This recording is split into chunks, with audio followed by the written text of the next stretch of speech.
What's up, everybody? It's your boy, the Noob. Now, I want to talk to you about a movie that just came out this week, Godzilla vs. King Kong. Now, I know everyone is talking about it, but quite frankly, I want to talk about it too because, I'm sorry, this is by far got to be one of the best monster films that I have watched in a long time. Now, if you're someone who doesn't want to know about this movie, hasn't watched it or anything like that, this is your spoiler warning. I may drop spoiler hints in this. I may not. I'm not 100% sure because I've got no script. I'm running this off my head just like this. So be warned. If you do not want to be surprised, I'd stop the video now, go watch the movie, then come back and you can hear what I want to think about it. Okay, for the rest of you who obviously haven't pressed stop and want to listen, let's get down to it. Godzilla vs. King Kong is the fourth in the MonsterVerse universe that has so far been made up. And quite frankly, I think out of all of them, it is the best one. Now, I'm going to tell you straight from the start, I was not really impressed with the MonsterVerse so far.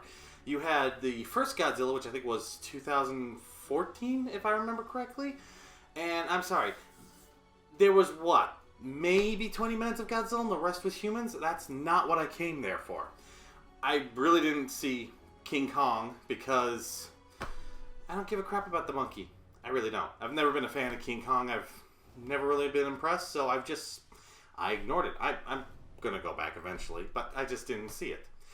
I did see Godzilla King of the Monsters, and I gotta say, I love that one to a point. Once again, too much human interaction, too much caring about human drama and stuff like that. Godzilla vs. King Kong does what everyone has been saying every time that there's a monster film out there. Less humans, more monsters.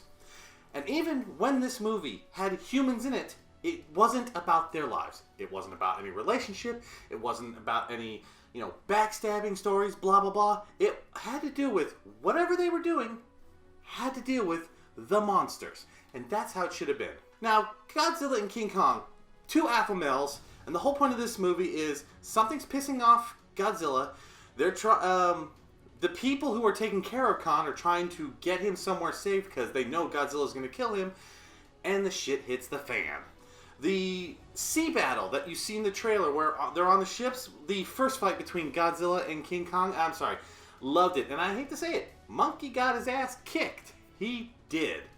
Luckily, he survived. They do a whole trip into the whole Hollow Earth, which gave you the whole Journey to the Center of Earth vibes.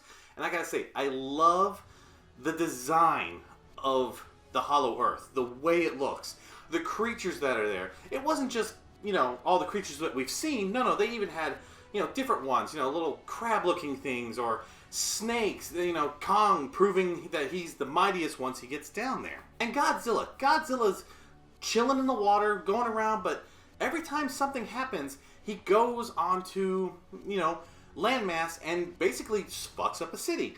Now, I'm not going to tell you what's pissing off Godzilla.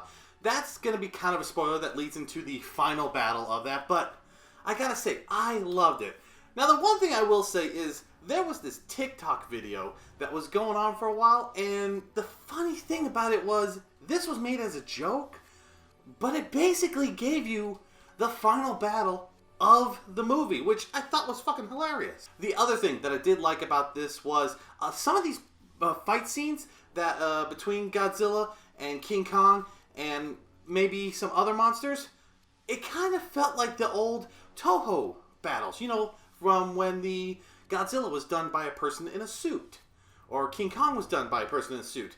It had that old school feel. Yes, these battles were great. I have literally watched the movie twice just for the battles alone. Now, I did say that there was less human aspect to it, but like I said, it wasn't that there was less humans. It was less about, it wasn't focused on them. You had the Stranger Things girl coming back, and she's trying to figure out what's happening with Godzilla. The things that happen with her directly have to do with what's happening with Godzilla. It's not about her family. It's not about any, this or that. There was one scene in high school, but it was quick, and then she was gone to do all this. There was her dad, and now it wasn't about him and his wife and blah, blah, blah, or any kind of relationship. He's just trying to figure out what the hell's going on with Godzilla and how are they going to protect humans. There were a couple other humans that were brought into this. Some I really could have cared less. Some were kind of there for comedy. But like I said, the thing that I loved about this the most is monsters. We were here to see big giant monsters fight, and that is what it was all about. Now, there was one thing I did notice about this movie that kind of, had a question mark in my head. In the after credits of Godzilla King of Monsters, there was that eco-terrorist guy who bought Ghidorah's head after it was retrieved. We didn't see him in this whole movie. I don't know what happened with his character. I know it's kind of a minor thing. He probably did something with the skull and made a whole bunch of money, but they kind of made him out to be kind of the big bad guy and all that, and I was expecting to see him somewhere pop up in this movie, but I didn't see him at all. We got a new basically evil guy in the form of a corporate head of Apex, so you could just tell right off the bat when you first see him in one of those greeting videos that you see in like the like Jurassic Park's, "Hi, welcome, I'm so-and-so, and welcome to my business." It was one of those videos. When I saw that, I was like, he's gonna be an asshole. And lo and behold, he was. But as I said, this movie was what a lot of people wanted. We wanted one radioactive lizard against one giant monkey going at it. That's what we wanted, and that's what we got. Now, what about you folks? Did you have a chance to see Godzilla vs. King Kong? Did you like it? Did your boy win? Was it the big radioactive lizard, or was it the big monkey with the stick? I want to know who you wanted to win, and let me know how your thoughts are on this movie. Well, folks, this was just my quick little rant about this. I just wanted to share this because it was good. This is what I wanted, and I want to make sure that you folks definitely know that this is something that you should go watch. So get on out there. Go see it in theaters if you're, tested for COVID and all that. Or go see it on streaming. It's on HBO Max. Either way, I want you to go watch it. Folks, I'm the Noob, and I will catch y'all next time. See ya!